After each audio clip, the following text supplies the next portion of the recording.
Started NBA free agency, and we begin with big news out of Philadelphia with James Harden opting into his final year of his contract. According to Woj, Harden and the 76ers are working together to get a deal done, and it's expected that Harden has played his last game for Philadelphia. Of course, Harden, well, he won the assist title last season, while the MVP, Joel Embiid, won the scoring title. They became the first pair of teammates to accomplish that in the same season in over the last 40 years, but now it appears that partnership is over.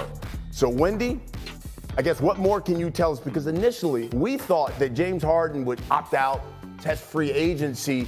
Now he's opting in. Tell us why. Yeah, so let's go back 1 year real quick. Last year, James Harden, same boat, had an option in his contract.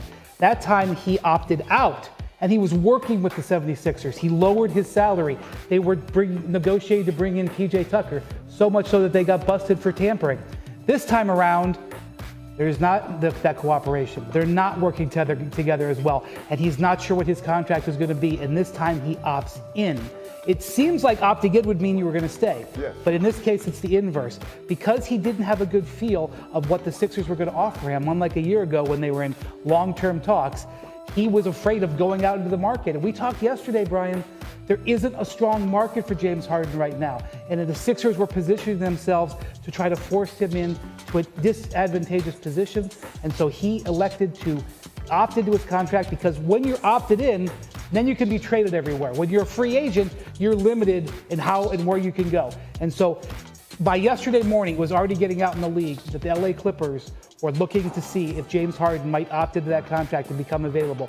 The ground was already shaking, and so that's where we are. The cooperation and the good feelings and the moving together between Daryl Morey and James Harden that was there a year ago is now opposite sides today. We have an adverse situation, and now the circus begins. The circus begins as Harden goes onto the trade market, and we have a situation where we're going to see, effects down the line with other players. So it sounds like then all that talk maybe that we heard about Houston is simmered down, and now the Clippers. Well, that's the thing. So I think James always thought that there was a possibility he could go back to Houston, but Houston in recent days, it has become clear they're not going the direction of James Harden. They seem to be zeroing in on Fred VanVleet and going to try to do a deal with Fred VanVleet this afternoon and try to get that deal done. Maybe Harden was on their list, but he wasn't at the top, and that meant his leverage becoming a free agent was very much reduced. So Harden took this deal, and I have to say, considering what he did last year, where he took a $14 million pay cut, by his view, had a very big sacrifice season where he was really focused on Embiid. I'm sure that their frustration level with him and the Sixers is pretty high, looking at the way things happen differently year over year. Tim Bontemps, you are in Philadelphia, it seems like every other day with this squad. And I know we have been talking all week about, listen, they signed James Harden to a 4-year deal. Oh, my goodness. That's all we've been talking about here all week. Yep. Are they better off, though, you think, trading away James Harden? I think they're better off with James Harden opting in to his contract, because as Brian said, the issue here for James Harden was that he didn't have any leverage, right? You look at the marketplace with no Houston on the board, you look around, where was he getting the money, right?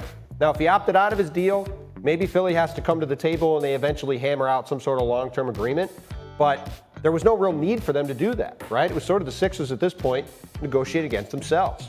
So now, James Harden opts into his contract, and now there's options. And now for Philadelphia, maybe in the worst case scenario, you can't get a deal you like, and you say, all right, James, we're going to try to make this work for a year, see where things go, right? I don't think that's going to happen, but that's the worst case scenario. We've seen the disgruntled James Harden. We know how that goes. It's usually not great. But they have him under contract. They have the option to do that. But more importantly, Daryl Morey, one of the most creative general managers in the league, now has the ability to go out and try to get pieces to come back in a James Harden trade that either allows them to immediately get guys that help them or turn them into other stuff, right?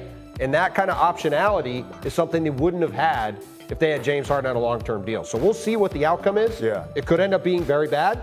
This is a bit of a high-wire act, right? Because when you've got Joel Embiid in his prime, you've got to be competing for championships right now. Right. And the safe move would have been, let's give James Harden something he's happy with, and we have a really good team that might be good enough, but probably isn't.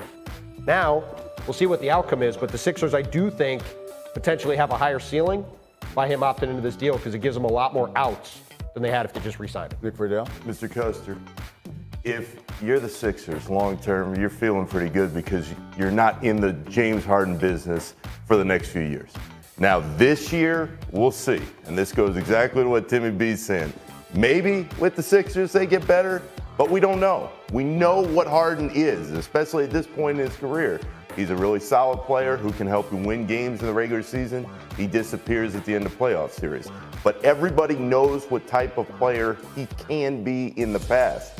Now the Sixers are sitting there going, maybe we'll see if we can get better. But for the long term, for Morey and that front office, they've got to be feeling good that they're not tying up $100+ million in James Harden, who at this stage of his career just is not the second star on a championship caliber team. Oh, and by the way, if the Sixers really believed he definitely was that guy, they would have stepped up and paid him, right? Like they did, because they didn't have to. They said, okay, like let's wait and see what the market looks like. But this to me is a real clear sign that Philly was going to do a deal on their terms, because they felt like if they didn't get a deal done with James Harden, they had other options they could get to where they want to go with having the team around Joel Embiid they need. And you're listening to that, it flies in the face of everything we've heard, because we've always heard that Daryl Morey and James Harden was like this, and he's always had a blank check, it seems like, for James Harden. If that's the case, then what's the trade market, you think, for James Harden? I do think Daryl Morey would like to have James Harden back. He just wanted him back on a contract that was beneficial to the team.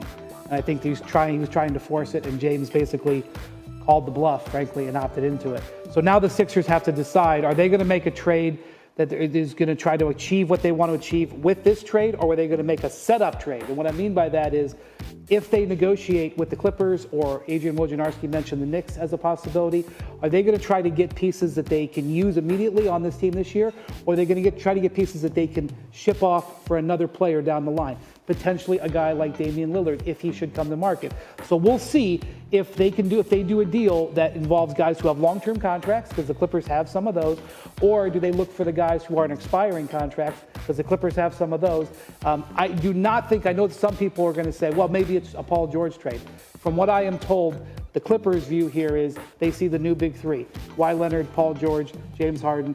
This is not going to be one of those. They're going to look for their other pieces, and they do have 2 tradable first-round picks that they could negotiate with in this type of trade. And the Sixers only have 1 tradable first-round pick right now. And all of a sudden, say you get a couple in a James Harden trade, then you got Tyrese Maxey, you got 3 first-round picks, maybe you get some expirings in a James Harden trade.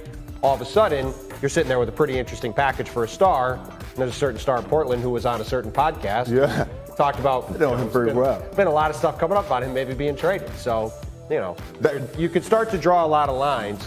But again, it comes back to the Sixers, I think, have a lot more optionality with this than tying themselves to a deal they didn't feel comfortable clearly doing. You mentioned here Dame Lillard, because shortly after the James Harden news, Damian Lillard tweeted kind of a cryptic message here. And in that message it said, quote, "Survived too many storms to be bothered by raindrops." Wendy, if the Sixers lose Harden, you think they will target Damian Lillard? I think they would love to target Damian Lillard. The question is Dame Lillard going to ask for a trade? And if he does ask for a trade, would he try to get himself traded to Philadelphia, or would he have another option? I think one of the teams that is watching all of this very closely are the Miami Heat. Now, Miami Heat were sitting there as a team that were trying to make an offer for Dame Lillard if he came to market, which we're still not 100% sure if he is. Dame has decided not to do that at this point. But depending on what the Sixers get for Harden, they potentially improve their hand in that type of trade. And let me just say, it might not even be for Dame Lillard. They might do a Harden deal in October and deploy the assets they get from that in February. Daryl Morey has no problem playing poker, but it is going out on the limb a little bit, because they have Joel Embiid, and Joel Embiid is not there for a season where they are not competing for the highest level. So I will say this, the Sixers literally had months to do game theory on this, and they elected to go a certain route with Harden that they knew would create some tension. So I would assume that they would have some paths lined up that they're going to try to go down, because they have put themselves in a little bit of a situation. Pressure's on Daryl Morey, and I would assume if you're a Sixers fan, Dame Lillard in a Sixers uniform, you're thinking, oh boy, this could be delicious. It could be, and I think that, to Brian's point, this is a really high wire act that the Sixers are on, right? The safe path would have been, let's give James Harden a deal he's happy with, let's bring him back. We have him, Tyrese Maxey, and Joel Embiid, and we go forward with that, right? That was a team that ran into the Celtics, probably the worst matchup for them in the league, and they win 7 games.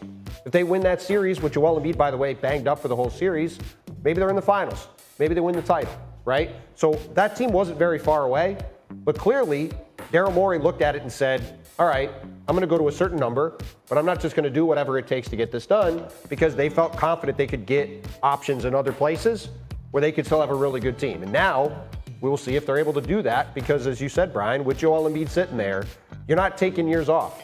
You're not pausing and saying, oh, we'll come back in a year and then we'll be good. Like, you got to be good today. Yeah, Nick, give you fun work. What's going to get Philly over the hump, though? And that's the issue that I see.